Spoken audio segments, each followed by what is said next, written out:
चलो, let me give you a small introduction before we start the proceedings. ये जो 12th का हम लोग शुरू कर रहे हैं, पहली बात तो let me assure you one thing is that कि 12th का फिजिक्स 11th के कंपैरिजन में इजियर है. मतलब इजियर ही नहीं कहूंगा, मच इजियर. मतलब कम से कम समझ लो कि 15 से 20% लेवल ऑफ डिफिकल्टी बता रहा हूँ, वो इजियर है compare to what it was in class 11. तो क्लास 11th में जो भी तुमने लेवल ऑफ डिफिकल्टी एक्सपीरियंस किया 12th में उससे थोड़ा कम. ठीक है, दैट्स रेस्ट एश्योर्ड. ओके, तो दैट इज वन एस्पेक्ट. इसके अलावा क्या है कि थोड़े फॉर्मूले ज्यादा है. जैसे क्लास 11th में कंसेप्ट में वैरायटी बहुत था पर फॉर्मूले बहुत कम थे. जैसे एक एग्जांपल देख, न्यूटन्स लॉ चैप्टर में क्या ही फॉर्मूला तुमने पढ़ लिया. एक F is equal to minus k x spring force वाला, और एक F is equal to mu n friction force वाला, बस ऐसे ही कुछ. और एक m ओमेगा स्क्वायर आर वो जो सर्कुलर मोशन में यूज होता है, या mv square by r circular motion में यूज होता है, एंड सो ऑन. यानी फॉर्मूले बहुत कम थे, है ना. लेकिन उसमें देखो इतने वैरायटी है. 2 ब्लॉक सिस्टम, सिंगल ब्लॉक में ये friction, static friction, kinetic friction, है ना. फिर टेंशन के ऊपर discussion, pulley system, multiple masses, multiple police, and so on. तो बहुत सारे थे, है ना. So that used to be the story when it was being discussed in class 11. Class 12 का जो physics है that is relatively easier, लेकिन इसमें फॉर्मूले थोड़ा सा ज्यादा है. तो that is the basic difference. When it comes to questions, अगर तुम पिछले 20-30 साल का क्वेश्चन देखोगे, चाहे नीट का देख लो, चाहे जे मेंस का देख लो, चाहे जे एडवांस का देख लो, चाहे इवन बोर्ड का भी देख लो, you will see that the level of difficulty of questions that has been asked in parts from class 12 is easier compared to what it has been asked in from the syllabus of class 11. यानी class 12 के जो questions आए हैं या उससे related syllabus से जो questions आए हैं वो इजियर आए हैं compared to questions that have come from class 11 syllabus. ठीक है ना. So that is the first part of the discussion. ठीक है. Second is that ये जो हम लोग क्लासेस करेंगे, इसमें एक ऑनलाइन वर्जन रहेगा, तो उसके तो सारे लेक्चर स्टोर्ड होंगे.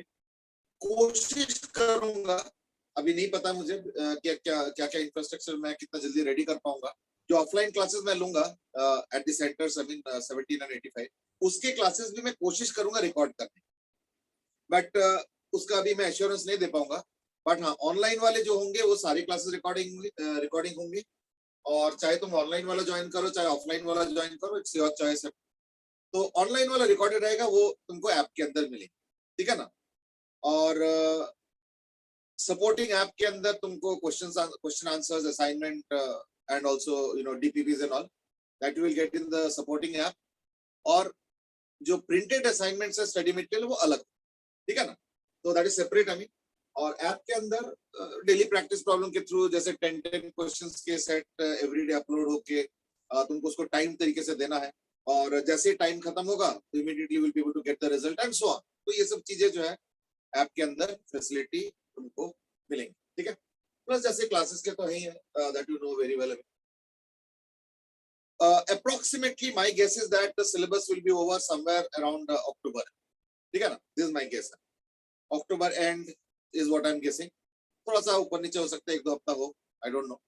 ये सिलेबस तो इतना वेल प्रेडिक्टेड तरीके से लेके जाना बड़ा मुश्किल हो जाता है. क्योंकि कई बार हो सकता है कोई टॉपिक थोड़ा सा रिपीट करना पड़े, कोई टॉपिक में टफ लगे, है ना. तो lot of things will be there, हमें जो कि हम एक्सपीरियंस के थ्रू गेन करेंगे.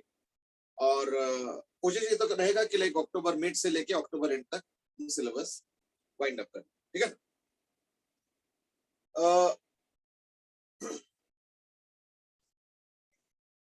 जहां तक टेस्टिंग की बात है, testing obviously online offline both रखेंगे. ऑल्टरनेट वीक में टेस्टिंग रखेंगे. 3 डेज के क्लासेस होंगे, उसमें से एक वीकेंड में रखेंगे और 2 वीकडेज में रखेंगे. एज ऑफ नाउ तो यही प्लान है. बाकी डिटेल्स में जैसे जैसे क्लासेस चलेंगे वो ऑब्वियसली मैं शेयर करूंगा. ठीक है ना. आज के क्लास में let us start with the topic of electrostatics. अब हर टॉपिक का देखना एक बहुत ही चेकर्ड हिस्ट्री रहा है. हिस्ट्री वैसे तो हम लोग का सब्जेक्ट तो नहीं है, बट जैसे हम लोग कहते हैं ना कि Newton is the father of mechanics हम लोग कहते हैं ना, तो न्यूटन जैसे फादर ऑफ मैकेनिक्स है, ठीक है ना?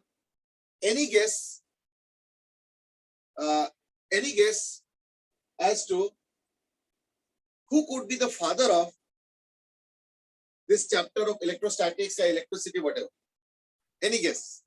Sir, Benjamin Franklin. हाँ बेटे, Benjamin Franklin. okay, that's one guess. और कोई? Anybody else? Who could be the counterpart of Newton? क्योंकि न्यूटन का जो मैकेनिक्स में रोल थे, who could be the counterpart of Newton in this particular chapter of electrostatics and current electricity? Who could be the counterpart? Tesla. हाँ बेटे, Nikola Tesla. okay, Tesla is one name which is very fashionably taken in various fora में. और कोई और attempt करना चाहेंगे? चलो, I think I will give Arman the full marks on that, and that is Benjamin Franklin is the right answer. ये जो chapter है इलेक्ट्रोस्टैटिक्स या इवन करंट इलेक्ट्रिसिटी, इसके फादर है बेंजामिन फ्रैंकलिन. और इनके अगर तुम कभी लाइफ स्टोरी पढ़ोगे, you will be actually fascinated. You will be actually fascinated. मतलब एक पर्सन इतना ज्यादा टैलेंटेड हो सकता है.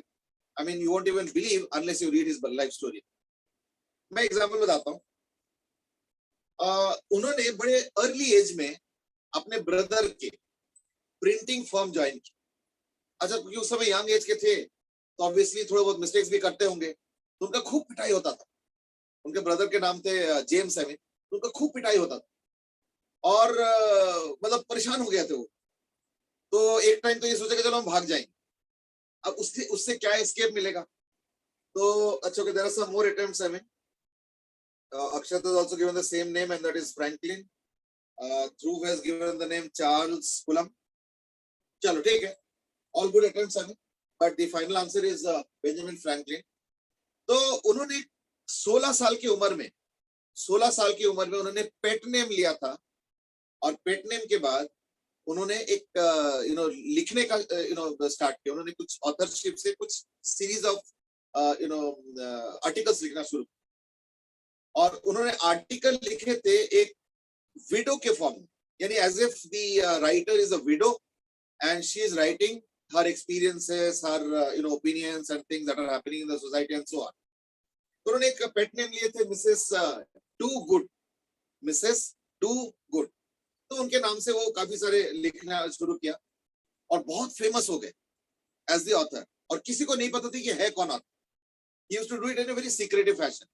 लेकिन बाद में जब पता चला तो उनके ब्रदर को बड़ा दुख हुआ कि इतना टैलेंटेड बंदा है और मैं इसको रोज पिटाई करता हूँ. तो he became very unhappy. But anyway, उसके बाद वो अच्छा, all these are interesting. I will tell you why. थोड़ा गेस करो कि वो कितने साल स्कूलिंग किए होंगे. गेस करो कितने साल उन्होंने स्कूलिंग किए होंगे, and then he went ahead. Any guesses? Sir, 7 years. 7 years. चलो ठीक है, it's an average kind of a guess. चलो कोई बात नहीं, well tried. He went to school only for 2 years and left school. पूरे जिंदगी में वो सिर्फ 2 साल स्कूल गए. और इमेजिन करो, एक ऐसे पर्सन जो कि सिर्फ 2 साल स्कूल गए बस, यानी सिर्फ क्लास 2 पास और कुछ नहीं, मतलब 1 और 2, दैट्स इट. उन्होंने इंग्लिश के फोनेटिक्स के ऊपर काम किया. उन्होंने ऐसे एक म्यूजिकल इंस्ट्रूमेंट डिजाइन किए थे जिसको लेके मोजार्ट, बीथोवेन, इनके नाम तो आई एम श्योर सुने होंगे, उन्होंने उसके ऊपर म्यूजिक बनाया. इमेजिन करो कितने बड़े बड़े वो है मतलब. And not only that, he was extremely interested in politics also. He became the ambassador of US to Sweden and so on. Even US में भी वो बहुत बड़ा फेमस पॉलिटिशियन थे एंड सो ऑन. अब देखो, इतने मल्टीपल हैट्स, और हम किसकी बात कर रहे हैं? फादर ऑफ इलेक्ट्रोस्टैटिक्स से इलेक्ट्रिसिटी. ये जितने भी वर्ड्स है ना, चार्ज, करंट, इलेक्ट्रिसिटी, ये सारा वर्ड्स उनका कॉइन किया हुआ. ये सारा वर्ड्स उन्होंने बनाया, ठीक है ना. Electricity, field, electric field, electrostatics, charge, current warrant सब इन्होंने ही बनाया। एक तुम लोगों ने शायद बचपन में एक्सपेरिमेंट के बारे में सुने होंगे कि जैसे एक काइट के साथ एक धागा बांध के like when there would be lightning, तो उन्होंने उसके ऊपर एक्सपेरिमेंट करना शुरू किए थे कि लाइटनिंग में होता क्या है। रियलाइज लिटिल बिट कि चार्ज से रिलेटेड तो है। अब चार्ज से रिलेटेड है लेकिन क्या है, उनको एक्सपेरिमेंट करना था। तो he made a kite and the kite was made of very thin metallic wire, मतलब जो उसके साथ धागा होता है ना वो मेटेलिक वायर, और उन्होंने लाइटनिंग के दौरान उसको उड़ा के उसके ऊपर एक्सपेरिमेंट किया और उनको इतना शॉक लगा, मतलब करंट, इलेक्ट्रिक वाला शॉक, कि almost died actually. But then वही बात है कि पैशनेट एक्सपेरिमेंटल साइंटिस्ट थे और उससे वो डरे नहीं, और उसके बाद वो एक्सपेरिमेंट फिर से करते गए और एक बार और एक एक्सपेरिमेंट करने के चक्कर में फिर से ऑलमोस्ट डेथ हो गए। अब बताओ, इतने multiple hats. And not only that, he was a great philanthropist also, he used to donate for charity and so on. मतलब उनके अगर जीवनी पढ़ोगे ना तो तुम परेशान हो जाओगे कि ये भी ये कर सकते हैं, ये भी ये कर सकते हैं, ये भी ये कर सकते हैं। One person with so many hats. ठीक है क्या? That was his background. और all of these when he was just schooled for just 2 years। तो कई बार हम सोचते हैं कि शायद स्कूल में ऐसे होना चाहिए, वैसे होना चाहिए। ठीक है, अच्छी बात है, but then it's not a mandatory. ठीक है ना? चलो, anyway, let's start with the first idea of charge, क्योंकि चार्ज से ये चैप्टर स्टार्ट होता है। तो व्हाट इज चार्ज रियली, है ना? Charge like mass is a fundamental quantity। ठीक है, charge like mass is a fundamental quantity. Okay,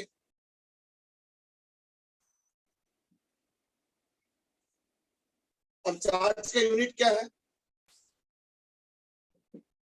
charge का यूनिट देखो सबको मालूम है, तो मैं जस्ट पूछता जा रहा हूँ, लेकिन मुझे मुझे जो पूछना है वो कुछ और है। देखता हूँ किसको पता है, नहीं पता है। Taranjot, can you tell me what is the unit of charge? Taranjot, unit of charge. Yes, are you audible, bete? Taranjot, can you hear me, bete? Sir, am I audible? Yeah, you are audible right now. Yeah, sir, Can you Coulomb. tell me the unit of charge? Coulomb. Coulomb. Okay. Now this is the SI unit of charge. Can somebody tell me what is the CGS unit of charge? Any idea? Sir, ERG. Or What is that? Sir, CGS Well, unit. well, Arman has given an answer. Akshat has also given an answer, and in fact, you also gave an answer. Okay. अच्छा, Arman has given a different answer हमें। चलो ठीक है, let me give you the answer। ये SI unit तो है coulomb, और इसका जो CGS यूनिट है ये है फ्रैंकलिन। ये इन्हीं के नाम से है, फ्रैंकलिन। लेकिन इसका एक और नाम भी है, and that is also called ESU। ठीक है, ESU। अच्छा, रिलेशनशिप क्या है, मैं ये भी लिख लो, क्योंकि इसके ऊपर देखो अभी तक कोई क्वेश्चन आया नहीं। मतलब सीजीएस यूनिट पे जेई मेन से एडवांस में या इवन नीट में भी अलग अलग क्वांटिटीज के क्वेश्चंस आते रहते हैं।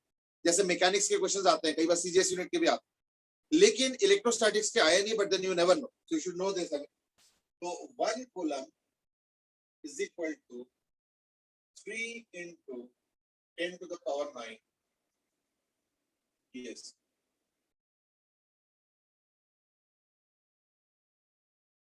ठीक है, ये लिखिए। ये थोड़ा अप्रोक्सीमेट है एक्चुअली, 2.9979 करके, but I think that's okay. I mean, so that's approximately what, not 3 into 10 to the power 9 ES। ये हो गया 1 कूलम इन CGS यूनिट। ठीक है, ये रिलेशनशिप हो। तो कल को अगर कोई क्वेश्चन आता है कि let us say there are 2 charges so and so ESU या इन CGS यूनिट्स, है ना, then you have to find out the force and all. तो जब तक ये रिलेशन ना पता हो तो ये क्वेश्चन तुम सॉल्व नहीं कर पाओ, एज सिंपल एज, है ना। चलो, लेट्स प्रोसीड नाउ, है ना। अब ये तो हो गया चार्ज, लेकिन ये जो 1 कूलम चार्ज है ना, ये बहुत बड़ा चार्ज और ये प्रैक्टिकली यूजेबल नहीं है। So therefore, what we need is also a smaller charge या smaller units हमें. तो जो उनके relationship है वो ये है कि अगर मान लो मेगा कूलम, तो मेगा कूलम क्या होता है 10 to the power 6 coulomb. This is mega coulomb. फिर है किलो कूलम,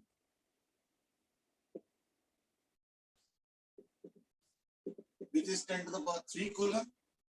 ठीक है, और कूलम तो है ही. फिर है मिली, that is 10 to the power -3 coulomb. फिर है माइक्रो,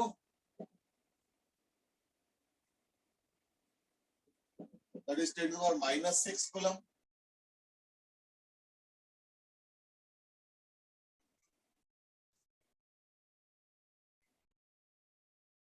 ठीक है,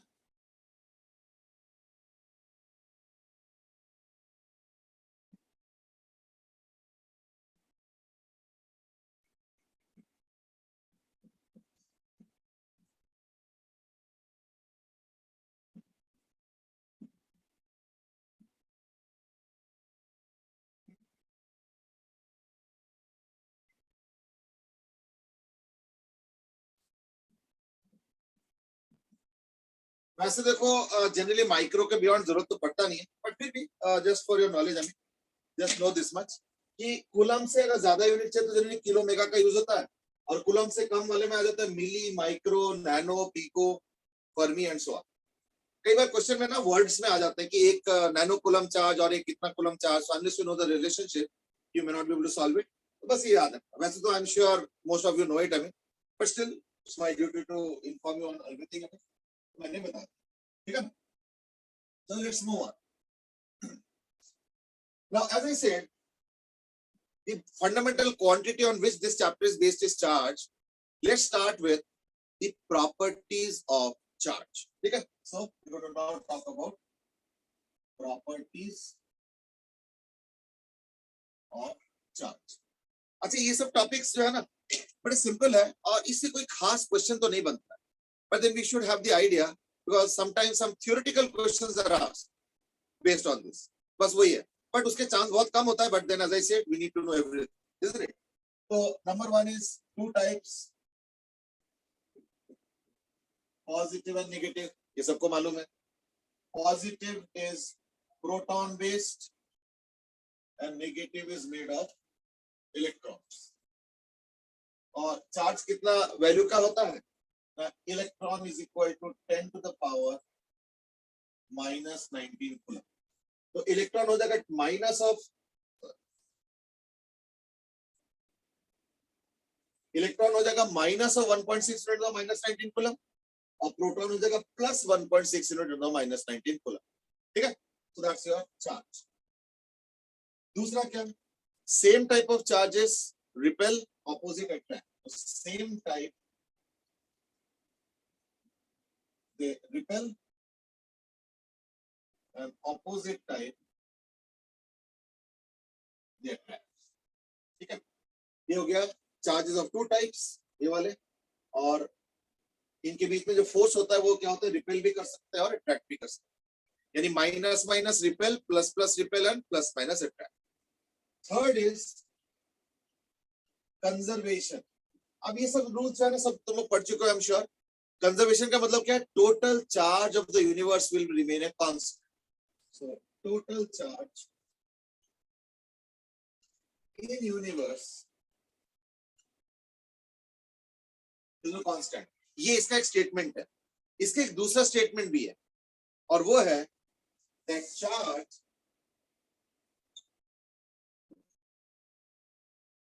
भी है, charge can neither be created nor destroyed. ठीक है, ये हो गया थर्ड प्रॉपर्टी. ये प्रॉपर्टीज क्योंकि बहुत ज्यादा आसान है इसलिए मैं फटाफट लिख रहा हूं और मैं आगे बढ़ता जा रहा हूं, because I know there is not much to understand and maybe some of you और many of you have already read them. Fourth property. Fourth property is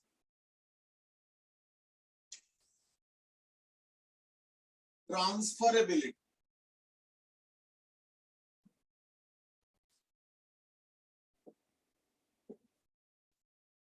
यहां से हम लोग थोड़ा सा डिस्कशन शुरू करें, ठीक है? चलो लेट्स स्टार्ट.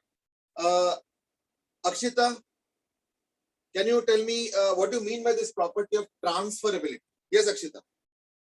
सर कि एक बॉडी से दूसरी बॉडी में जा सकता है, वो ट्रांसफर हो सकता ओके.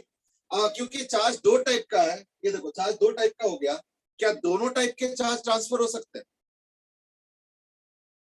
है. यस सर, पर मोस्टली नेगेटिव होता है. थोड़ा सा मोस्टली मत बोलो, थोड़ा सा सोच समझ के बताओ इस आंसर. क्या लगता है? दोनों ही हो सकते हैं. तो क्या हो सकता है फिर? दोनों हो सकते हैं. दोनों मतलब पॉजिटिव चार्ज भी ट्रांसफर हो सकता है, नेगेटिव चार्ज भी ट्रांसफर हो सकता है.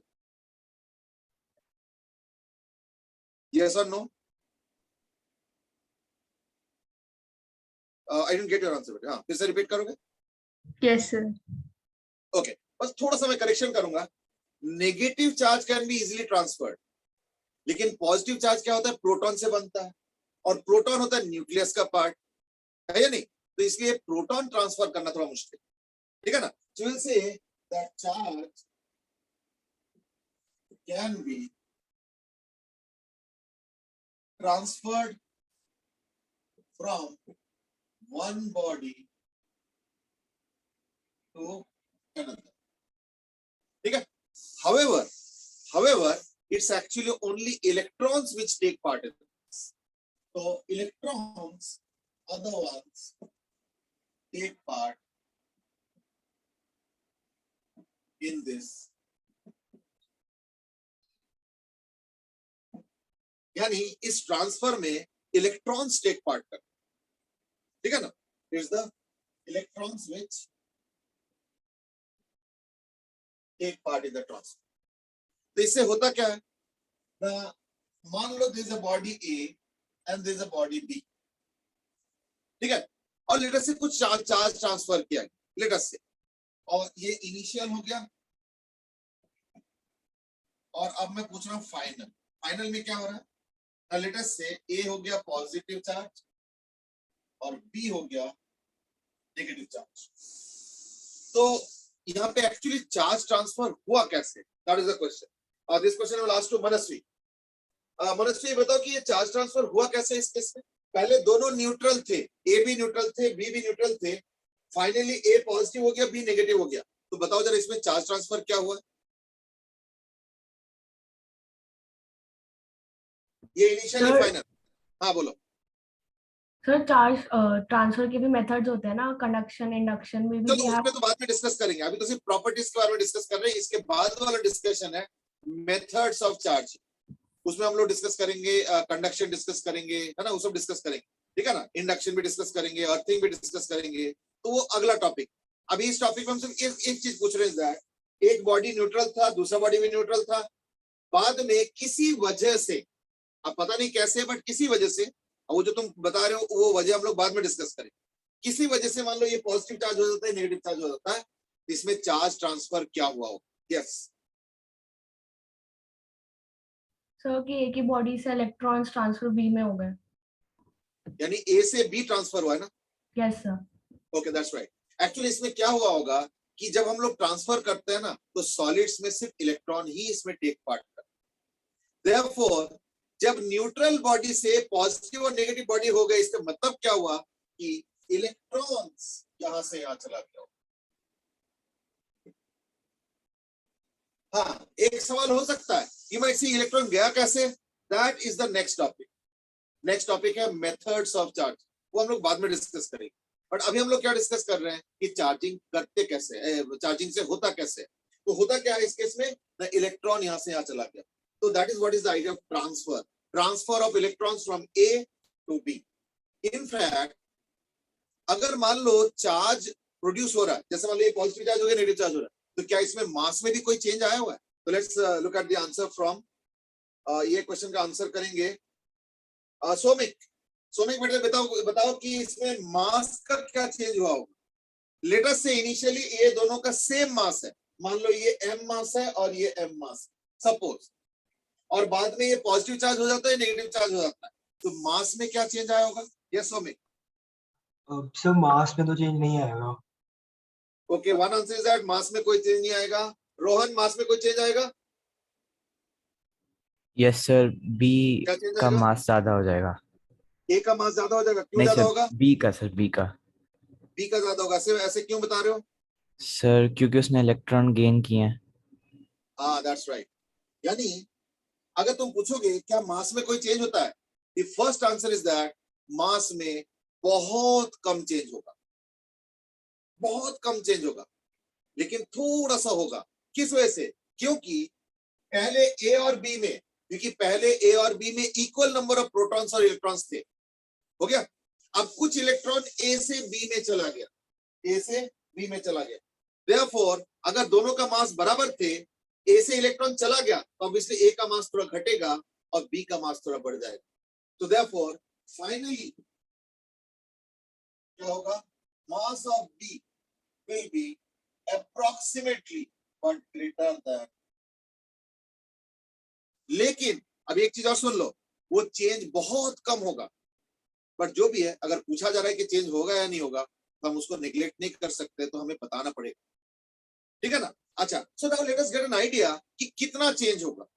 जैसे मैं अभी इसमें क्वेश्चन पूछ रहा हूँ, याद रखना ट्रांसफरेबिलिटी टॉपिक अभी खत्म नहीं हुआ है, अभी डिस्कस कर रहा हूँ।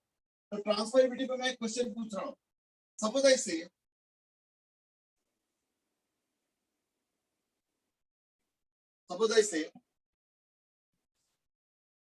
that there is a mass here, ठीक है ना, which is suppose 5 kg, या चलो छोड़ो, ये न्यूट्रल थे, दोनों बॉडीज न्यूट्रल थे, और बाद में इसका चार्ज हो जाता है 6 माइक्रोकूलम माइनस, तो ऑब्वियसली फिर इलेक्ट्रॉन यहां से यहां आया हुआ है।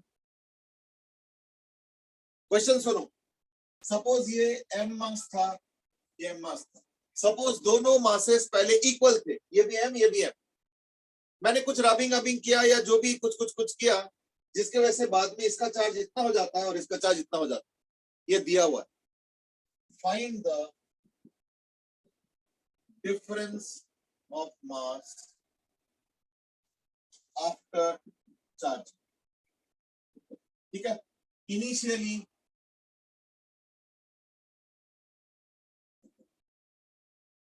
इक्वल मास, यानी इनिशियली दोनों के मास बराबर, पर चार्जिंग के चक्कर में क्या होगा, इलेक्ट्रॉन कुछ यहां से यहां आ गया, तभी तो वो वाला पॉजिटिव चार्ज हो गया, ये वाला नेगेटिव चार्ज हो गया। जिसमें इलेक्ट्रॉन चला गया वो नेगेटिव चार्ज हो गया, और जिसमें से इलेक्ट्रॉन आया वो पॉजिटिव हो गया। और कितना कितना हुआ है ना, ये 6 माइक्रोकूलम है प्लस, और ये 6 माइक्रोकूलम माइनस। इनिशियली दोनों का सेम मास था, तो finally what will be the difference of mass? चलो go ahead. Ajitesh also has written the same comment, and you are right.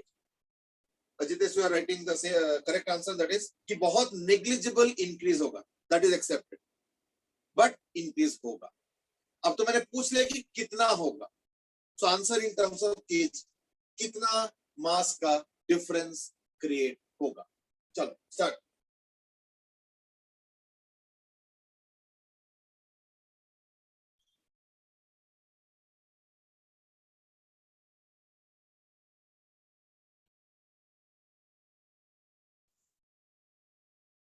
आज हमारे इधर ना इंटरनेट में बहुत ज्यादा फ्लक्चुएशन भी हो, चलो कोई नहीं।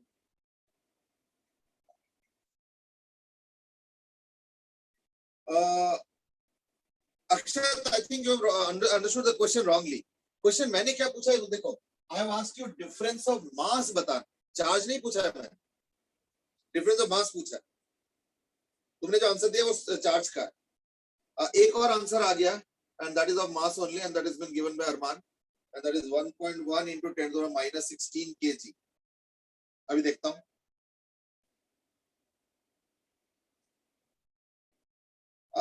नवनिका, तुमने 0 क्यों लिखा बेटे? यस नवनिका। और सर इसमें से एक इलेक्ट्रॉन नहीं है सर, एक नहीं होगा।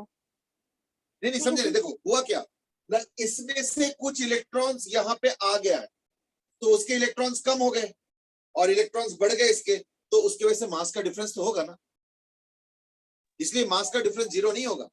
मास पहले डिफरेंस 0 था, चार्जिंग के बाद एक का मास थोड़ा सा बढ़ा और दूसरे का मास उतना ही घटा, इसलिए डिफरेंस जीरो नहीं होगा। तो I am just waiting for more answers. हमें बाकी लोग भी आंसर करो बेटे। अजितेश, सौमिक, रोहन आंसर करो।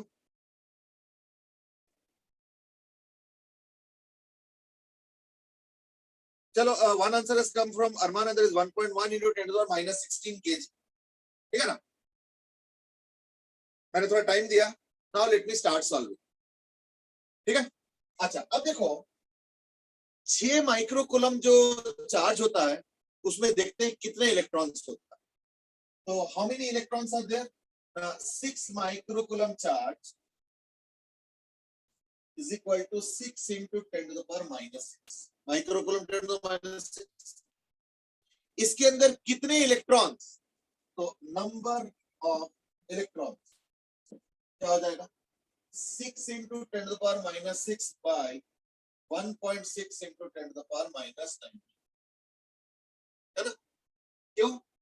क्योंकि ये टोटल चार्ज हो गया और एक एक इलेक्ट्रॉन का चार्ज कितना है? ये इतना। तो कितने इलेक्ट्रॉन हो गया ना? Total charge upon charge of each electron, ये हो गया टोटल नंबर ऑफ इलेक्ट्रॉन्स। एक इलेक्ट्रॉन का mass, I hope you remember mass of one electron. देखता हूं याद है या नहीं। ध्रुव, मास ऑफ इलेक्ट्रॉन कितना होता है? सर नहीं याद। नहीं याद है, चलो कोई बात नहीं। अजितेश, मास ऑफ इलेक्ट्रॉन कितना होता है?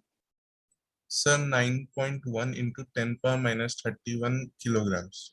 एकदम सही है। 9.1 into 10 to the power minus 31 kg।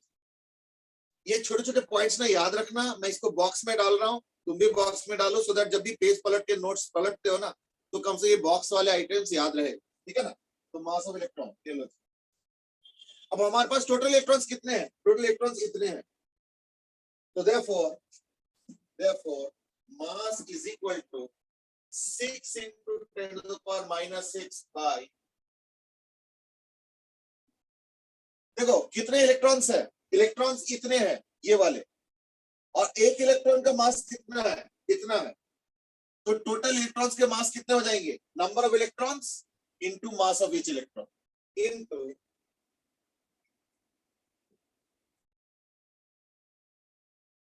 तो कितना हो गया? 6 into 9.1 by 1.6 into 10 to the power minus 19 ऊपर चला जाएगा तो 19 हो जाएगा। तो 10 to the minus 31 और 19 minus 12 और minus 6 तो minus 18, यानी into 10 to the power minus 18। यहाँ तक एक बार जरा कैलकुलेशन देख लो। सबसे पहले मैंने क्या किया? चार्ज अमाउंट दे रखा है कितना ना? 6 माइक्रोकूलम। चाहे ये ले लो चाहे ये ले लो, एक ही बात है। तो 6 माइक्रोकूलम मतलब कितना होता है ना? 6 into 10 to the minus 6 coulomb. उसमें नंबर ऑफ इलेक्ट्रॉन्स कितने हो जाएंगे ना? Total charge upon charge on each electron, इसमें नंबर ऑफ इलेक्ट्रॉन्स आ जाएंगे। तो नंबर ऑफ इलेक्ट्रॉन्स आ गए। मास ऑफ ईच इलेक्ट्रॉन कितना है? ये है। तो टोटल मास क्या होगा? Mass of each electron into number of electrons. Number of electrons हमने कैलकुलेट कर रखा है, तो इसको मल्टीप्लाई कर दे, इसको और इसको मल्टीप्लाई कर दे, तो जो भी कैलकुलेशन आ गया ये आ गया। इसका एक मोटा मोटा हिसाब कर ले। चलो मैं कर ही लेता हूँ, कैलकुलेटर से ही कर लेता हूँ। चलो एक अप्रोक्सीमेट हिसाब हो जाए, मतलब और कोई बात। ठीक है ना? 6 into 9.1 divided by 1.6 ये आ रहा है अराउंड 34.125। ठीक है ना? तो ये कितना आ गया ना? 34 into 10 to the minus 18. That is approximately 3.4 into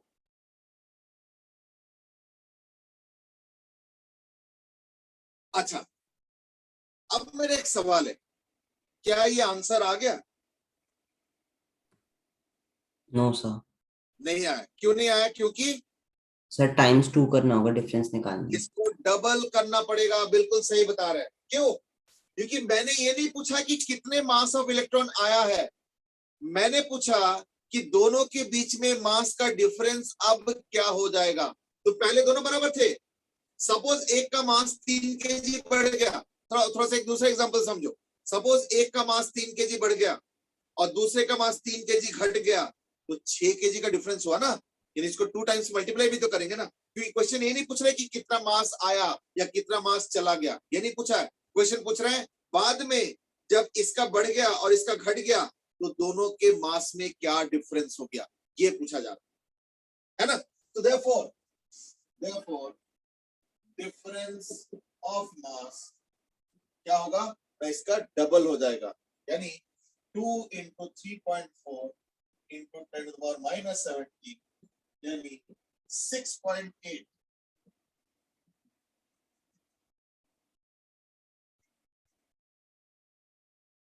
ठीक है, अच्छा इसको समराइज किया जाए।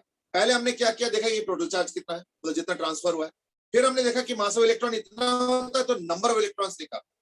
फिर एक इलेक्ट्रॉन का मास हमें पता चला, मतलब पता है राधा, तो उससे टोटल मास आ गया। लेकिन वो मास एक बॉडी का बढ़ गया, फिर दूसरे का घट भी तो गया, इसलिए जब डिफरेंस पूछा गया तो लास्ट में ट्वाइस भी कर दिया, यानी इनटू। मेरा आंसर आ गया 6.8 into 10 to the power minus 17 kg। चलो ठीक है, I think Dhruv you have given the right answer, Armaan ने भी दिए हैं, ठीक है, दैट्स करेक्ट, दैट्स करेक्ट।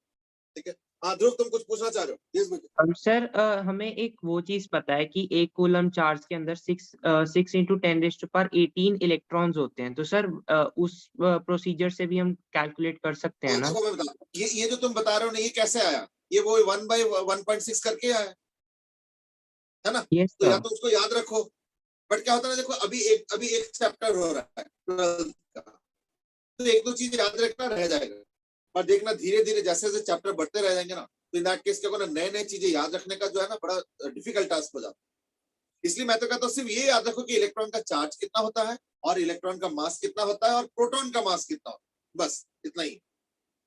बाकी 1 करके क्या आएगा नहीं आएगा, ये भी अगर साथ में याद रखोगे तो कहीं कोई मिक्सअप ना हो जाए, बस इतना ही मेरा कंसर्न है। बाकी तुम जो बता रहे हो बिल्कुल सही बता रहे हो। What you are saying is actually 1/E, या तो 1/E का वैल्यू याद रखो, I am okay with that, but कहीं मिक्सअप ना हो जाए, ये डर भी रहता है।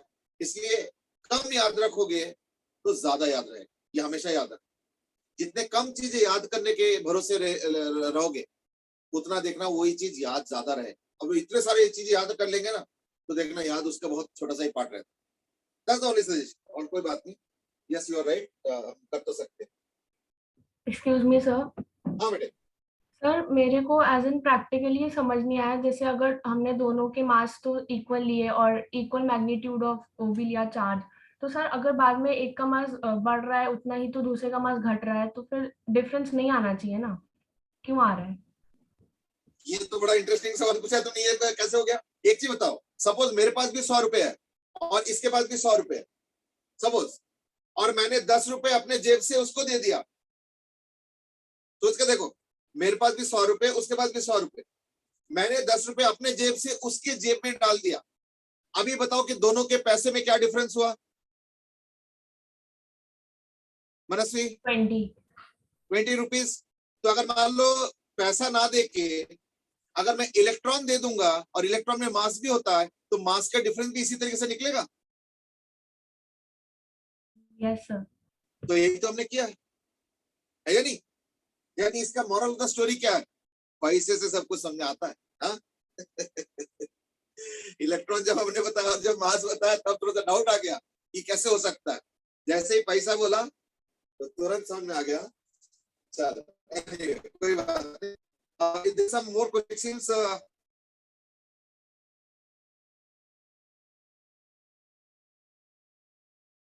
Now Akshat is asking कि क्या कोई डिफरेंस? ये मेरे लैपटॉप पे ना बहुत ब्लर्ड आ रहा है, क्या तुम लोग को ये ब्लर्ड आ रहा है? Yes, sir. Yes sir. Yes sir, your voice is cracking. Bandwidth कम हो गया मैं देख रहा हूँ। बट एनीवे अगर आवाज में दिक्कत नहीं आ रहा तो let me continue then. Akshat has asked a question is that कोई डिफरेंस होगा क्या अगर हम लास्ट में ट्वाइस ना करके शुरू में ही ट्वाइस कर देंगे? नो प्रॉब्लम, नो प्रॉब्लम, कोई दिक्कत। एक ही बात, तुम लास्ट में ट्वाइस ना करके इसको शुरू में ही कर दो, क्यों? क्योंकि दोनों में कोई चार्ज तो था नहीं, एक का +6 हुआ, एक का -6 हुआ, तो डिफरेंस ऑफ चार्ज कितना हो गया? 12। तो 12 के चार्ज के हिसाब से कितना मास होना चाहिए वो तो कैलकुलेट हो जाएंगे, बस 6 के जगह उसको 12 कर देना, कोई दिक्कत नहीं। वो ट्वाइस तुम पहले भी कर सकते। और कोई query?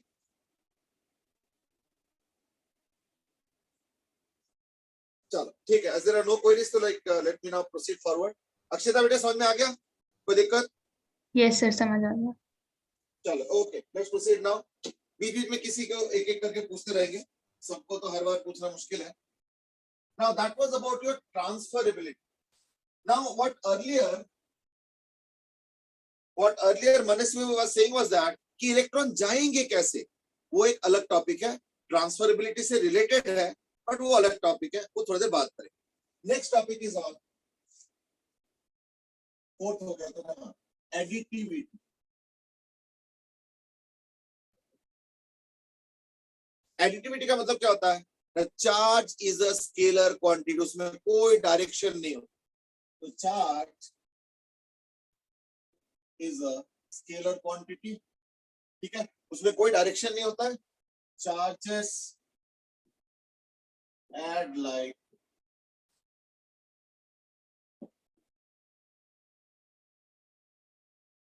simple numbers. Charges add like simple numbers. ठीक है?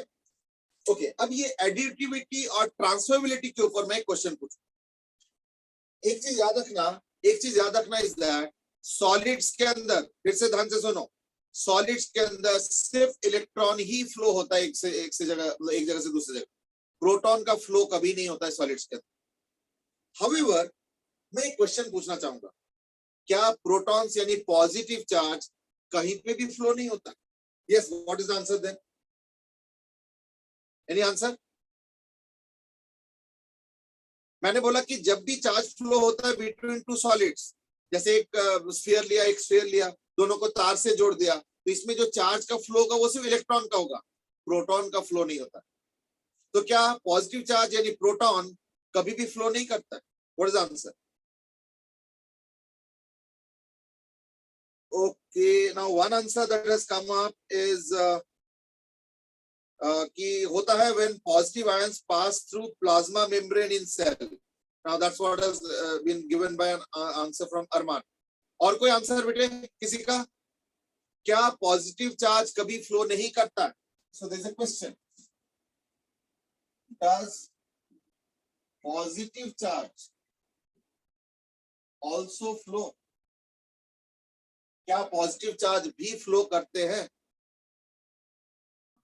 सर एक्वस मीडियम में कैटायंस और एनायंस फ्लो करते हैं। Okay, that's right. In electrolysis, ठीक है ना, and in many wet cells, वो जो aqueous medium बता रहा हूँ ना, wet cells में होता है, ठीक है ना। जैसे एग्जाम्पल,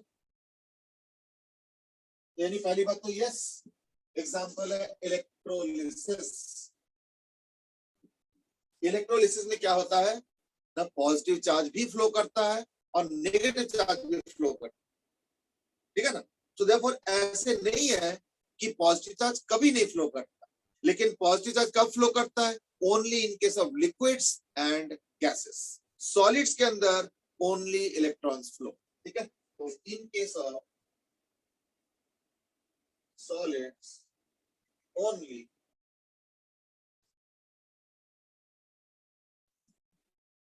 इलेक्ट्रॉन्स फ्लो, ठीक है। अच्छा, अब मैं एक छोटा सा सवाल और पूछूंगा। सपोज मैंने एक बॉडी लिया, ठीक है, इसका चार्ज है 30 माइक्रोकूलम, ओके, ये इनिशियल है। मैंने इसको अर्थिंग कर दिया और इसका चार्ज, ये ना अर्थिंग का सिंबल है, this called as earthing. Earthing मतलब अर्थ में जोड़ देना, this called as, is the symbol of earthing। और इसका चार्ज मान लो फाइनली हो जाता है 42 माइक्रोकूलम। बता सकते हो कि इसमें कितने इलेक्ट्रॉन्स फ्लो हुआ, ठीक है, how many electrons, so how many, नहीं सॉरी एक सेकंड 30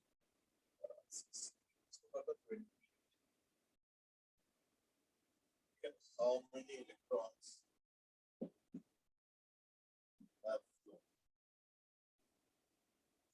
ठीक है, एक तो ये क्वेश्चन है कि कितने इलेक्ट्रॉन्स फ्लो किया और कहां से कहां, ठीक है, यानी इसमें दो क्वेश्चन पूछ रहा हूं मैं, एक तो कितने इलेक्ट्रॉन्स फ्लो किया है और दूसरा है कहां से कहां।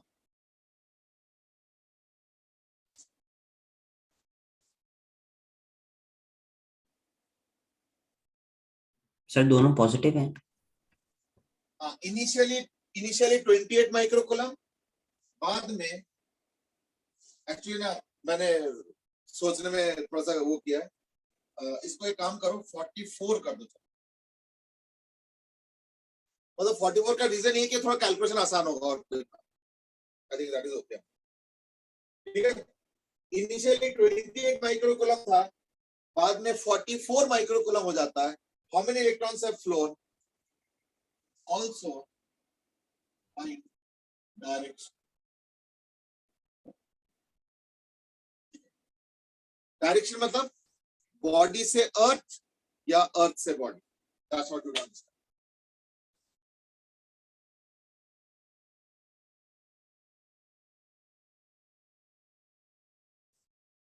I think it is a very easy question, हमें बस मुझे डायरेक्शन बता दो और कोई बात नहीं,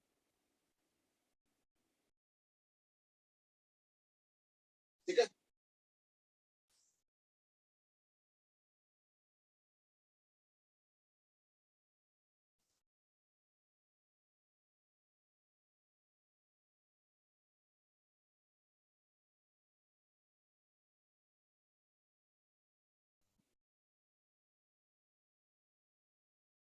अब देखो, पहली बात तो चार्ज कितना इंक्रीमेंट हुआ, 28 से 44, सो इंक्रीज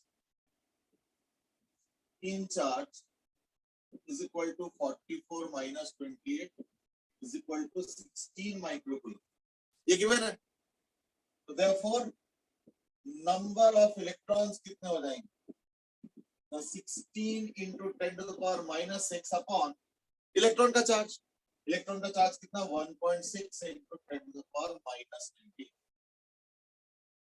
ये हो गया इलेक्ट्रॉन का चार्ज। तो नंबर ऑफ इलेक्ट्रॉन्स कितने फ्लो हो गए, है ना, तो ये ऊपर जाएगा तो 19 हो गया, माइनस 6 हो गया, यानी 13 और ये 10, तो 10 और 14 यानी इक्वल टू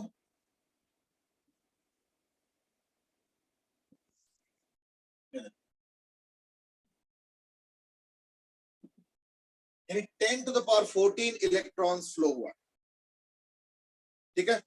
चलो ठीक है, दो तीन जने ने करेक्ट आंसर दिए हैं, दैट्स राइट, ठीक है। तो 10 to the power 14 electrons flow हुए, that's the first part. Direction, direction क्या लिखे, बॉडी टू अर्थ या अर्थ से बॉडी, ठीक है। हु विल आंसर दिस, चलो सौमिक आंसर करो बेटे, सौमिक आंसर करो कि चार्ज का जो फ्लो हो रहा है वो बॉडी से अर्थ होगा या अर्थ से बॉडी होगा।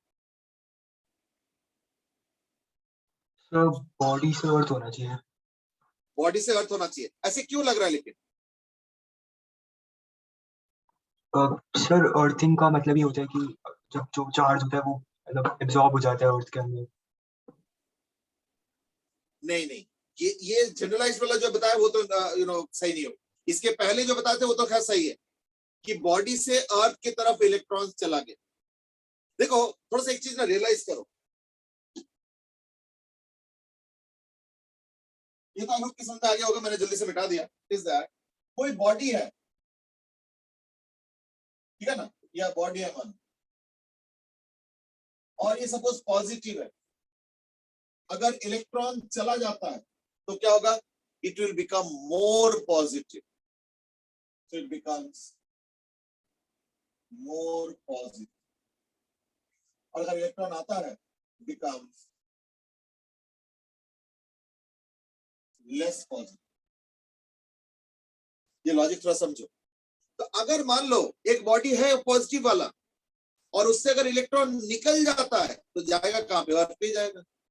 इन दैट केस क्या होगा, और ज्यादा पॉजिटिव हो जाएगा। तो वही तो हुआ ना, इनिशियली 28 माइक्रोकूलम था और बाद में क्या हो गया, 44 माइक्रोकूलम हो गया। यानी क्या हो गया ना, बॉडी और ज्यादा पॉजिटिव हो गया। कैसे हुआ ना, इलेक्ट्रॉन निकल गया, क्योंकि इलेक्ट्रॉन जब निकल जाता है ना तो माइनस वाला चार्ज चला गया, तो ऑब्वियसली प्लस वाला चार्ज छोड़ के गया, तो इसलिए क्या होता है, प्लस वाला चार्ज बढ़ जाता है। इसलिए मैंने क्या लिखा, अगर एक बॉडी पॉजिटिव है, ध्यान से देखना इसका लॉजिक, अगर एक बॉडी पॉजिटिव है और इससे अगर इलेक्ट्रॉन निकल जाए, देखो इलेक्ट्रॉन निकल रहा है, देखो दिखा है बाहर की तरफ आ रहा, यानी वो बॉडी और ज्यादा पॉजिटिव हो जाएगा। अगर इलेक्ट्रॉन आता है तो वो कम पॉजिटिव हो जाएगा। सिमिलरली अगर एक बॉडी मान लो नेगेटिव है और अगर उससे इलेक्ट्रॉन निकल जाए, इन दैट केस क्या होगा, बिकम्स लेस नेगेटिव। जैसे मान लो पहले -50 था, इलेक्ट्रॉन चला गया तो बचला -40 हो गया, -20 हो गया, -30 हो गया, ऐसे लेस नेगेटिव। और अगर इलेक्ट्रॉन आएगा तो द बॉडी बिकम्स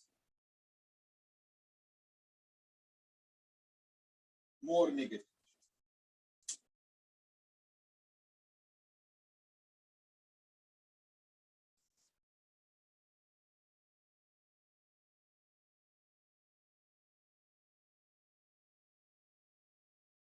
ठीक है, तो देयरफॉर ये जो बॉडी था ये पहले 28 था, बाद में 44 हो गया। बताओ क्या हुआ, मोर पॉजिटिव हुआ या नहीं? तो देखो बॉडी बिकम्स मोर पॉजिटिव कब, जब बॉडी से इलेक्ट्रॉन निकल जाता है तो निकल के कहां जाएगा, अर्थ।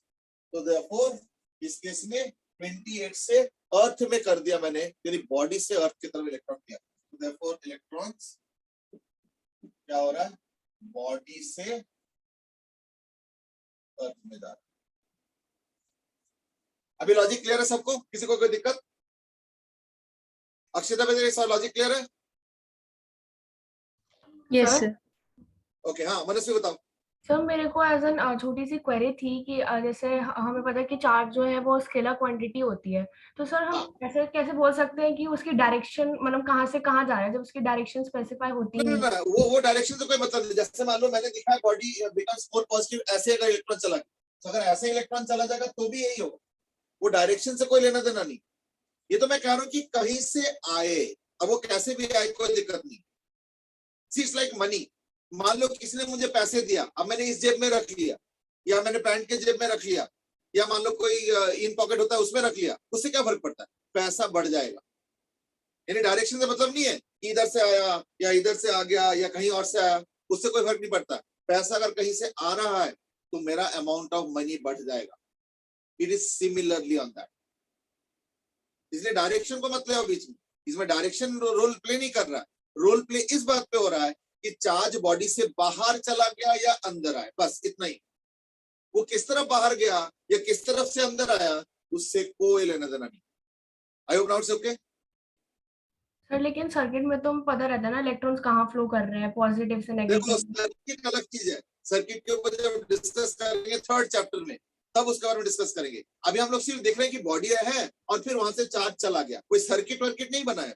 बस मान लो एक बॉडी है, जैसे मान लो एक बॉडी हो गया और यहाँ से चार्ज चला गया, तो इस तरीके से। तो कोई ऐसे नहीं कि सर्किट है इधर से उधर जा रहा है उधर से उधर आ रहा है, वो एक अलग कहानी है, उसके ऊपर हम लोग बाद में डिस्कस करेंगे, करंट इलेक्ट्रिसिटी में करेंगे, दैट्स अ डिफरेंट डिस्कशन। ठीक है ना, चलो और कोई सवाल? चलो ठीक है, know that was about your properties of charge, 5th one. Next property is, you know property थोड़ा कम यूज होता है, that is I think 6th वाला है ना, ये होता है इनवेरियंस। और एक लास्ट प्रॉपर्टी है दैट इज क्वांटाइजेशन। ये होता है इनवेरियंस। कोई बता सकते इनवेरियंस का मतलब क्या है? एनीबॉडी? इनवेरियंस का मतलब क्या है?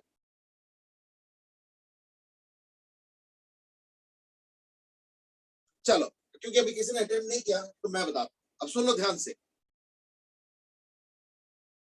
अगर मैं एक चीज बोलूंगा तो हो सकता है कि विश्वास नहीं करोगे, और जब साइंटिस्टों ने पहली बार ये चीज बताए थे तो किसी ने विश्वास नहीं किया, और वो है कि mass of a body is not a fixed quantity. फिर से सुनना अच्छे से, mass of a body is not a fixed quantity. मतलब क्या होगा? मास बढ़ सकता है, मास घट सकता है। You might say, हाँ वो तो हो ही सकता है, अगर एक खाली ड्रम है पानी डाल दूंगा तो मास बढ़ जाएगा। मैं उसकी बात नहीं कर रहा हूं। मान लो अगर खाली ड्रम ही रह गया और मान लो वो ड्रम 5 किलो का था, वो खाली रहते हुए भी 10 किलो, 50 किलो, 2500 किलो, लाखों किलो बन सकता है। अरे बाप रे, 2500 किलो, लाखों किलो, ये कैसे हो जाएगा? हाँ, ये होता है। कैसे होता है? अगर उसका मैं स्पीड बढ़ा दूं। ठीक है, यानी मास इंक्रीजेस विद स्पीड। अब इंक्रीजेस ना करके तुम चेंजेस भी कह सकते हो, यानी अगर स्पीड बढ़ाओगे तो मास बढ़ता है, और अगर स्पीड घटाओगे तो मास घटता है। फिर से सुनना, अगर स्पीड बढ़ाओगे तो मास बढ़ेगा, और अगर स्पीड घटाओगे तो मास घटेगा, यानी मास बदल सकता है। तो therefore mass changes with speed, यानी स्पीड के साथ साथ मास बदलता है। मैं एक फॉर्मूला देने वाला हूं, वो अलग बात है, ये फॉर्मूला आउट ऑफ सिलेबस है, इसलिए कोई पढ़ने का जरूरत नहीं, जस्ट फॉर नॉलेज दे रहा। मतलब जरूरत नहीं है, लिख लो बस।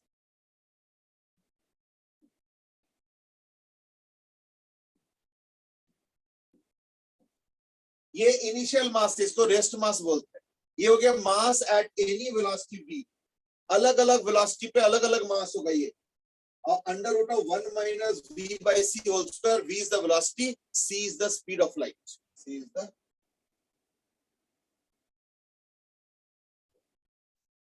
नाउ यू माइट से कि आप तो चार्ज के बारे में डिस्कस करने वाले थे, ये मास कहां गया अभी बीच में? ना, मैं इसको एक्चुअली कंपेयर कर रहा हूं कि अगर 1 किलो मिठाई लेते हो तो वो 1 किलो 5 किलो भी बन सकता है, 50 किलो भी बन सकता है, 5000 किलो भी बन सकता है। मिठाई ऐड करने की जरूरत नहीं है। अगर 10 मिठाई है तो उसी 10 मिठाई का ही वजन बढ़ता जाएगा। कैसे? स्पीड बढ़ाने से। अगर स्पीड बढ़ाओगे मास बढ़ेगा। मैंने पहले कंक्लूजन लिख रखा, मास इंक्रीजेस विद स्पीड, क्योंकि मास बदलता रहता है। So hence mass is called a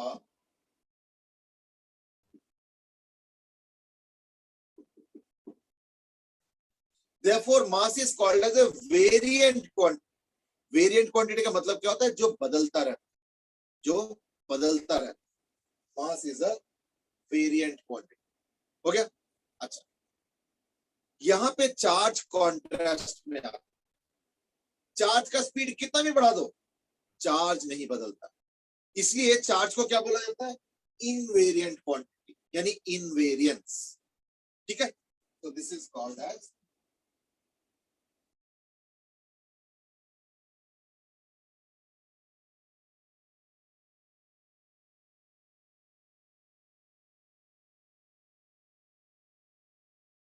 ये सब जो मैंने बताया मास के लिए बताया, ये ऊपर से लेकर नीचे तक जो मैंने बताया सारा मास के लिए बताया।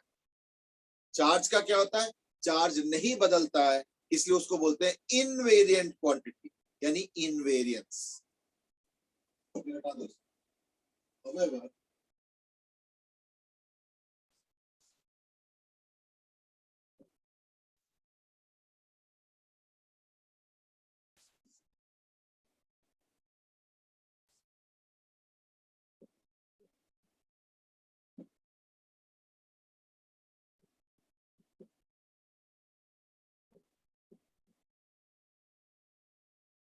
इसलिए चार्ज को बोला जाता है इनवेरिएंट क्वांटिटी।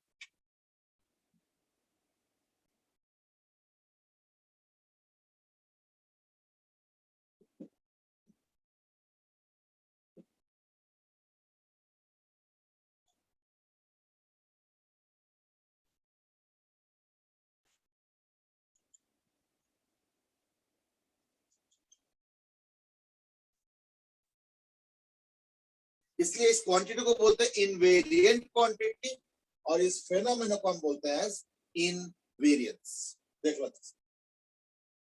ठीक है, इसको हम लोग बोलते हैं इनवेरियंस, यानी बदलता नहीं। तो ये वो फर्क होता है। नाउ यू माइट से कि इसका क्या एविडेंस है ना? तो देखो जरा सोचो, एक एटम हमेशा न्यूट्रल रहता है, जबकि उसका जो पॉजिटिव साइन चार्ज है वो तो सेंटर में रहता है, न्यूक्लियस में, और इलेक्ट्रॉन्स बहुत हाई स्पीड में घूमता है। लेकिन उससे जो एटम है वो उसका जो न्यूट्रलिटी है, क्योंकि न्यूट्रल क्यों होता है? कि उसका जितना पॉजिटिव है उतना ही नेगेटिव है। अब अगर मान लो नेगेटिव चार्ज हाई स्पीड में घूम रहा है और वो अगर बदलता जाए तब तो पॉजिटिव उतना ही रहेगा, क्योंकि वो तो न्यूक्लियस में है। इलेक्ट्रॉन का बढ़ता जाए फिर न्यूट्रल तो होगा नहीं ना। जबकि दुनिया में हमें पता है कि हर एटम इन जनरल क्या होता है? न्यूट्रल ही होता है। तो ये काइंड ऑफ सपोर्टिंग एविडेंस कह सकते हो सकता है। तुम सवाल पूछोगे ये हमें कैसे पता चलेगा कि चार्ज का वैल्यू बदल रहा है नहीं बदल रहा है? तो देखो मैं क्या बोलूंगा कि न्यूक्लियस में चार्ज बैठा हुआ है, पॉजिटिव चार्ज, और इलेक्ट्रॉन घूम रहा है और अलग अलग स्पीड से घूमता है। तो अगर मान लो स्पीड के साथ इलेक्ट्रॉन का वैल्यू बदलता जाए तब तो एटम तो न्यूट्रल रहेगा नहीं ना हर स्पीड में। लेकिन हमें पता है कि हर कंडीशन में एक एटम जो नॉर्मल एटम होता है वो न्यूट्रल होता है। तो ये एक some kind of supporting evidence कह सकते हो। But what is the fact? Fact is that charge का वैल्यू स्पीड के साथ नहीं बदलता है, इसलिए उसका नाम है, उसको हम लोग बोलते हैं इनवेरियंस। ये चार्ज के साथ होता है। मास on the other hand is a variant quantity. मैं इसलिए जो है कंपेयर कर रहा था कि ये वेरिएंट क्वांटिटी है मास, और जो चार्ज है, ठीक है ना, जो चार्ज है वो वेरी नहीं करता, इसलिए इनवेरिएंट। ठीक है, चलो इट्स अ सिंपल पॉइंट, अब इसमें कोई कुछ खास नहीं है। Last property is quantization. ठीक है, वैसे तो तुम लोगों को मालूम है बेसिक आइडिया ऑफ क्वांटाइजेशन, इसलिए मैं फटाफट बता देता हूं। Sir excuse me, 7th 8th था शायद। हाँ बोलो बेटे। सर अगर मास स्पीड के साथ चेंज हो सकता है तो क्या हम कम स्पीड करके नेगेटिव मास अचीव कर सकते हैं? नहीं नहीं, नेगेटिव नहीं होगा, फिर तो इमेजिनरी हो जाएगा ना, नेगेटिव नहीं चला जाएगा। Negative Okay. कैसे कर लो? तो स्पीड ऑफ लाइट को अगर क्रॉस करो तब ना इमेजिनरी जाएगा, स्पीड ऑफ लाइट को तुम पार नहीं कर सकते। velocity has to be always less than speed of light. Okay sir. Manasvi, you made a comment and that is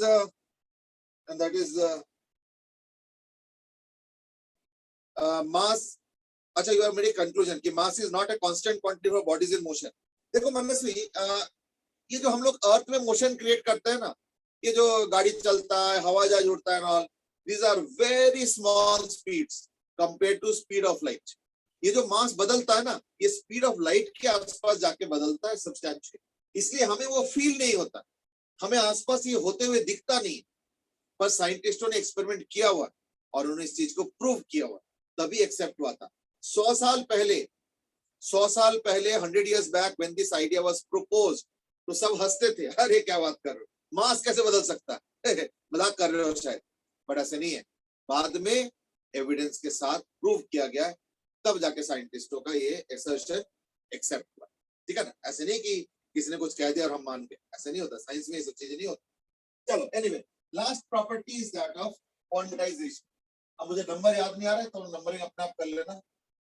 quantization, quantization क्या होता है ना? दुनिया का हर चार्ज इलेक्ट्रॉन चार्ज का ही इंटीग्रल मल्टीपल होता है, यानी Q is equal to N into E, where N is a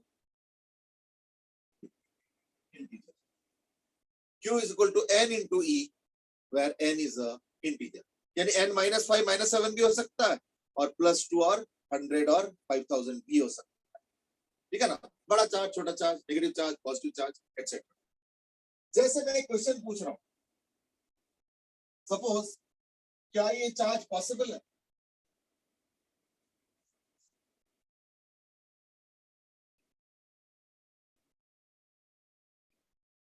बोलो, क्या ये चार्ज पॉसिबल है?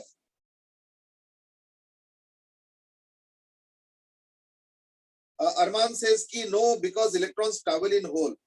हाँ, क्योंकि इलेक्ट्रॉन को हम स्प्लिट नहीं कर सकते, ये चक्कर, इसलिए दुनिया का हर चार्ज जो है इलेक्ट्रॉनिक चार्ज के मल्टीपल होता है, जो नेचर में एग्जिस्ट करता है। देखो अभी एक और सवाल भी होता है, इज दैट क्या हम चार्ज को तोड़ नहीं सकते हैं? तो फिर आंसर होगा हाँ तोड़ सकते हैं। कैसे?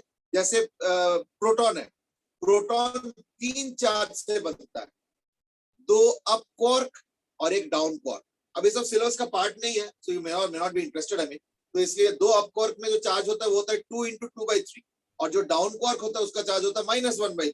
तो 2 × 2/3 मतलब 4/3 और एक -1/3, तो यानी मिला के +1 होता है। तो इसलिए प्रोटॉन के अंदर 2 अप क्वार्क है और एक क्वार्क का चार्ज है +2/3 इलेक्ट्रॉन, यानी 2/3e, और एक डाउन क्वार्क है उसका चार्ज है -1/3। ये मिला के प्रोटॉन बनता है।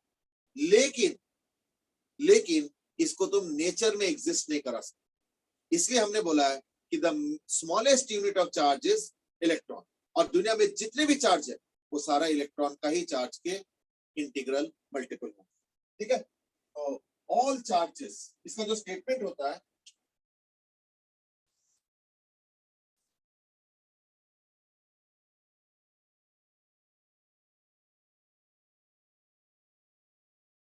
इसका जो स्टेटमेंट होगा वो ये होगा, द स्मॉलेस्ट चार्ज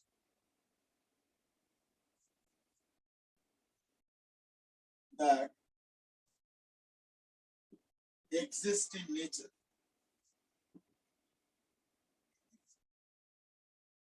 ये बताओ, वही 1.6 × 10 - 19। ठीक है, और क्या, ऑल चार्जेस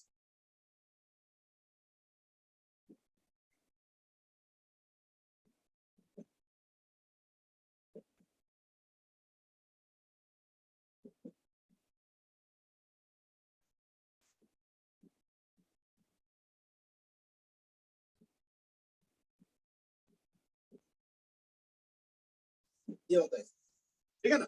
अच्छा, मेरा क्वेश्चन है, क्या ये चार्ज पॉसिबल है, यस और नो? ध्रुव हैज गिवन कि ये पॉसिबल है, मनस्वी हैज गिवन कि नहीं है, पॉसिबल नहीं है। ओके, चलो कोई बात नहीं, देख लेते हैं। रोहन क्या आंसर आ रहा है बेटे, पॉसिबल है या नहीं? Yes Rohan, okay. कुछ और आंसर? अच्छा, रोहन ने मैसेज करके आंसर दिया, it is possible. Nonika says के नॉट पॉसिबल। चलो ठीक है, Akshita said yes possible, Rohan says possible, Nonika says not possible, और आंसर्स आ रहे हैं बस। तो Armaan says no, Dhruv says yes, Manasvi says no. चलो ठीक है, लेट्स वर्क इट आउट। देखो, Q is equal to NE, therefore N is equal to Q by E is equal to 4.4 into 10 to the power -16 by 1.6 into 10 to the power -19 is equal to 44/16 into ये ऊपर चला जाएगा, है ना। अच्छा, और भी आंसर्स आ रहे हैं। ठीक है, सोमिका सेड कि not possible. Okay, Ajit says not possible, Arman says yes possible. चलो देख लेते हैं। तो इनटू क्या होगा ना, ये 10 ऊपर जाएगा, तो इनटू 10 to the power 3, तो 10 to the power 3 मतलब 1000। कैसे? देखो, ये 10 to the -16 है, ये 10 to the -19 है, ये ऊपर जाएगा, तो 19 - 16 मतलब 10 to the power 3 यानी 1000, और ये 44/16, तो 4 से ये 11, ये 4 से 4, ये 4 से हो जाएगा 250, यानी इक्वल टू, ठीक है ना। तो 250 मतलब 5 तो 22750, यानी नंबर इलेक्ट्रॉन्स देखो क्या आ रहा है, 2750। It is not fractional, as n is equal to 2750 is not a fraction। देखो, अगर मैं पूछूंगा कौन सा चार्ज पॉसिबल नहीं है, जैसे 1.6 नॉट पॉसिबल, इस तरीके से होता है, क्योंकि वो डेसिमल हो गया, फ्रैक्शन हो गया, ये पॉसिबल। लेकिन 2500, 4890 सब चलेगा। तो therefore not a fraction, therefore Q is possible। ये वाला तो आंसर क्या आ गया ना, यस Q is possible। ठीक है, अब चेक कर लो, अच्छे से चेक कर लो। ठीक है, अच्छा, नॉट पॉसिबल जैसे कोई इरेशनल नंबर अगर होगा तो नॉट पॉसिबल,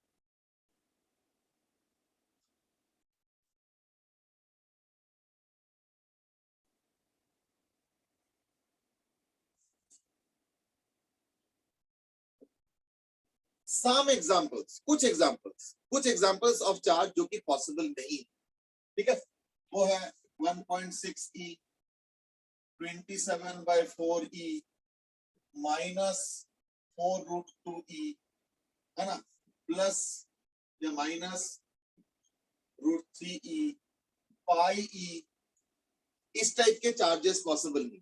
क्यों? क्योंकि इंटीजर नहीं है, ये सारे इरेशनल नंबर्स जो कि नॉट पॉसिबल, ठीक है। चलो आई थिंक आज इतना ही करेंगे हम लोग। नेक्स्ट क्लास में बता देता हूँ थोड़ा सा, इस दैट आज हो गया, आज क्या हो रहा है, मंडे हो रहा है ना, एक्चुअली क्या ना वेडनेसडे हो गया, थर्सडे, तो नेक्स्ट क्लास हम लोग वेडनेसडे रख लेते हैं, same time 8 o'clock, no problem. Sir हमारा थोड़ा लेट होता है सर। हाँ बेटे, सर वेंसडे सर पॉसिबल नहीं हमारा। तुम्हारा क्लास कितने बजे होता है? सर आप एक सजेस्ट कर सकता हूँ टाइम, तो सर आप उस टाइम रख लो फिर 6 to 7:30। 6 to 7:30 अगर पॉसिबल है। हाँ कोई बात नहीं, एक बार मैं पहले चेक कर लेता हूँ, सबके लिए ओके है 6 to 7:30? No sir. Sir 6 o'clock से पहले रख सकते हैं? हाँ बेटे, सर 6 o'clock से पहले। 6 o'clock से पहले ये अरमान, मुझे लग रहा है कि तुम लोग शायद मैथ्स क्लास होता है उस दिन, शायद तुमने बताया था हमें। Yes sir. वो कितने बजे तक होता है? सर वो तो बहुत रात तक सर 11 o'clock तक फिनिश होती है। ये तो फिर 8 to 9 में क्या दिक्कत है? 8 to 9 बोल रहा हूँ, 1 घंटे का। सर क्या होता है कि सर 8:30 स्टार्ट हो जाती है तो फिर 10:30 फिनिश होती है, और अगर 9 o'clock स्टार्ट होगी तो 11 o'clock, सर पता नहीं होता अभी सर मतलब मैथ्स। हाँ कोई बात नहीं, तो maybe we can give a short class also, फिर थोड़ा लंबा क्लास बाद में कभी रखते हैं, तो 8 o'clock के आसपास रख लिया या 7:45 के आसपास, ठीक है ना? सर एक्चुअली में सर स्कूल भी हमारा लेट फिनिश होता है सर, मतलब 7 हाँ, o'clock तक। तुम लोग का शायद विंटर टाइम होता है ना फिनलैंड में शायद, यस सर। तो वो टाइम अभी शिफ्ट नहीं हुआ है? नहीं सर, वो नेक्स्ट वीकेंड होगा। अच्छा, नेक्स्ट वीकेंड में शिफ्ट होगा, तो एक काम करते हैं ना, एक शॉर्ट क्लास रख लेते, फिर 8 to 9 o'clock, 9 o'clock class start नहीं होगा ना? हाँ सर, मतलब दिक्कत ये है कि सर हमें 8